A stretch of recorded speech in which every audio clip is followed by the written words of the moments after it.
I got a question. Just how much does the next mass spending on the part of the Biden administration have to do with infrastructure? One of the most colorful examples that the president used yesterday, he asked if people remembered a bridge going down, but only 5% of the spending in this package goes towards roads and bridges. And I'm curious why that number is so low in something that is being sold as an infrastructure package. What? Only 5% to roads and bridges? We're actually selling it as a once in a century or once in a generation investment in partly our infrastructure, but partly industries of the future, American workers and the workforce. And there are areas like broadband, which maybe is not a physical bridge, but 1/3 of the country doesn't have access to broadband. So that impacts workers who have been working from home, kids who are trying to learn at home, parts of the country where they can't have jobs where they're working remotely. We feel that that is an area where we can improve, expand access, and as a result, be more competitive with the country, with other countries, I should say. I mean, Representative James Clyburn is admitting very little of this has anything to do with infrastructure. I can see, sir, keeping it focused on infrastructure, even in the broad sense you do about the internet. I get that. But when I hear about spending better than $400 billion to care for the elderly and the disabled, however meritorious that might be, also looking at the tuition-free community college, also looking down the road at universal pre-K, what the heck does this have to do with any of that? It has to do with educating our children. It has to do with taking care of the elderly. I don't understand. We aren't Eskimos. We aren't going to be carrying our elderly people out. Is that infrastructure? That's what I'm saying. And does it blur the line so that you're losing support you might otherwise get if you kept it just focused on that? It says the American Jobs Plan. The American Jobs Plan. This is all about jobs. It's not just about building buildings. How do we know this isn't about infrastructure and this is about changing America along the lines of what the left wing wants America to become? We know this because AOC has dissed the Biden plan as too modest. She says we could go much bigger. If we're looking at ideals and what we think is the actual investment that can create tens of millions of good union jobs in this country, that can shore up our healthcare, our infrastructure, our housing, and doing it in a way that draws down our carbon emissions to help us get in line with the IPCC standards, we're talking about realistically $10 trillion over 10 years. And I know that may be an eye-popping figure for some people. Eye-popping, I'll say. But we need to understand that we are in a devastating economic moment. Millions of people in the United States are unemployed. We have a truly crippled healthcare system and a planetary crisis on our hands, and we're the wealthiest nation in the history of the world. So we can do 10 trillion. No, this is about transforming America into the clean energy future that the left so fervently wants. Cost-benefit analysis, how much it costs poor people in increased power costs, And doing it in a way that draws down our carbon emissions to help us get in line with the IPCC standards. Climate change alarmist critic Mark Morano has a new book about the Green New Deal, and of course, it's all about control. The Green New Deal actually predates AOC, Representative Alexandria Ocasio-Cortez, by several decades. The first mentions of the Green New Deal, and I go into the origins, was about mid-2000, the 2000s, about 2005, 2007. Many different authors claim credit. New York Times columnist Michael Schellenberger, environmentalist who's now apologized for the climate scare, says he was one of the original architects. But I think the ultimate origin, there's two origins of the real Green New Deal, which is the 1960s progressive movement, which seized upon overpopulation as their ticket to achieve the left's vision of centrally planned collectivism in America. And that's where, if you go back, every solution to overpopulation, global cooling, all the previous environmental scares all sound like the Green New Deal.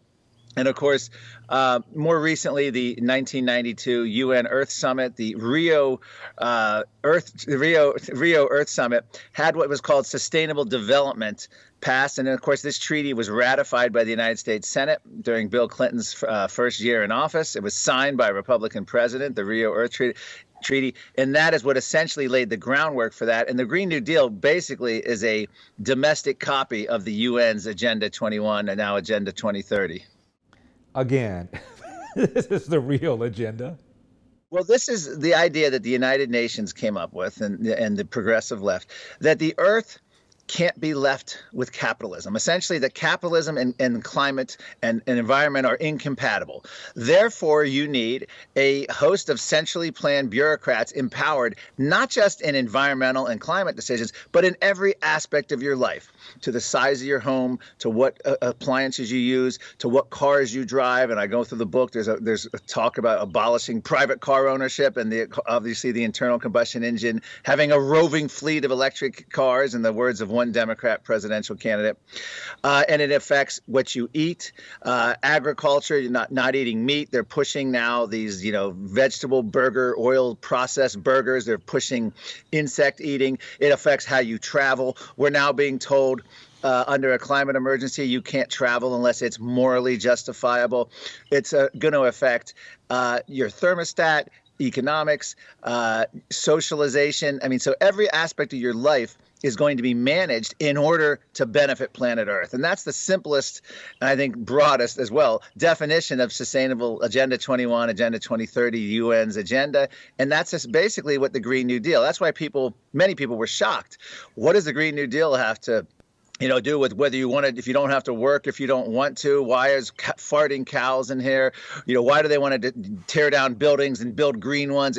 It was all because this is not in the words of the architects, the Green New Deal, it's not about the climate or energy. This is a change the whole economy thing. And it's also a change all the human lives, because that's what the UN even says. We need a radical centralized transformation of every aspect of our lives. These are the words of the former UN climate chief. So the Green New Deal is just the latest in a long line going back to like the mid-1960s when it comes to climate and the environment. The great economist Thomas Sowell says, whenever government comes up with some bold new scheme to transform America, ask yourself three things. Number one, how much is it going to cost? Number two, who's going to pay? Number three, will the damn idea work? Let's focus on number one. What did your study say it would cost people, the families out there in America, if we were to implement the Green New Deal as best as you could estimate? Well, thanks for having me on, Dana, and it would cost them more than they can afford. We looked at the pricing of things like getting rid of fossil fuels by 2030. When you talk about things in the Green New Deal like eliminating airplanes, eliminating the combustion engine, what does that mean for your average American family, for your average household? And we determined that it is $70,000 in the first year and almost $60,000 in perpetuity. Life itself becomes very expensive under a Green New Deal. Okay, Morano's conservative. What about Patrick Moore, the former president of Greenpeace Canada? Here's what he thinks about AOC's goal to transform the world. She's talking about climate change, of course, and saying that we have to eliminate fossil fuels, all fossil fuels, coal, oil, and natural gas, in 10 years. This would be basically a suicide pact. Over 80% of the U.S. and the world's energy comes from fossil fuels. And the only reason for banning them is the so-called climate apocalypse or climate catastrophe. I see AOC recruiting young teachers and whole classes of young children against the apocalypse, they're saying. They're telling these children that there's going to be an apocalypse in 10 years if they don't save the climate. I think this is child abuse myself. The whole climate change movement has now reverted to using kids as a front for not only climate change and ending the use of fossil fuels, but the whole ball of wax about socialism. I think that's really what they're trying to sell. I mean, even hyper-lefty Michael Moore does a documentary called The Planet of the Humans, where he says the only real benefit of this push for green energy is to enrich people like Al Gore. Richard York of the University of Oregon published a study in the journal Nature in which he posed the question, do non-fossil energy sources actually replace fossil fuels? Well, we implicitly assume often the substitute pushes out the thing you wanted to substitute for. What you find is nations that add non-fossil energy sources do not seem to see a particular suppression of fossil fuel use. That's pretty mind-blowing. We've got billions of dollars being spent, and green energy is not even replacing fossil fuels. They don't even know that that's a question. Yes. Ozzie Zenner said it was an illusion that renewables were replacing coal or any fossil fuel. Environmental groups continued telling a different story. We've already seen more than 25% of the U.S. coal fleet has already either retired or is on a schedule to retire. Coal plants were closing, but Ozzie explained that well-meaning people were being misled. NV Energy is now going to go ahead and shut down the plant and go with renewable. One of the largest solar plants, and that's going to happen right behind me. Since you can't replace a coal plant with solar, they're actually replacing the coal plant with 2 natural gas plants. And natural gas is a fossil fuel. Al Gore and David Blood partnered to form a company called Blood and Gore. No, scratch that.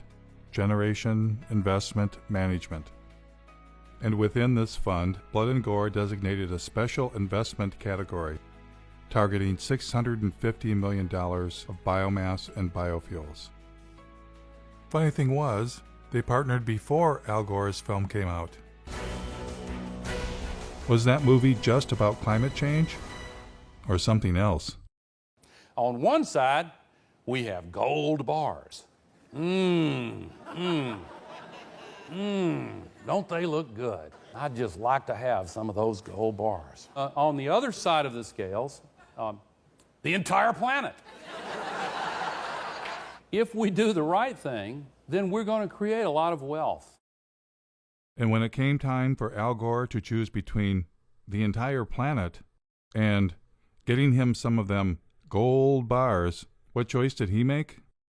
Here is Al Gore earning his keep by pretending to care about the rainforest while lobbying Congress on behalf of the sugarcane ethanol industry. Any comment on the Brazilian effort here with the issue of the possibility of expanding into that Amazon River basin with further deforestation to produce more ethanol out of sugarcane is a worry, and apparently you're not as concerned about that. No, I am. I simply forgot. Bottom line, the Biden plan has very little to do with infrastructure and everything to do with the Green New Deal. And by the way, why should the federal government pay for roads and bridges in a state? Isn't that the state's function? Isn't that what we call federalism? Maybe that's for another video.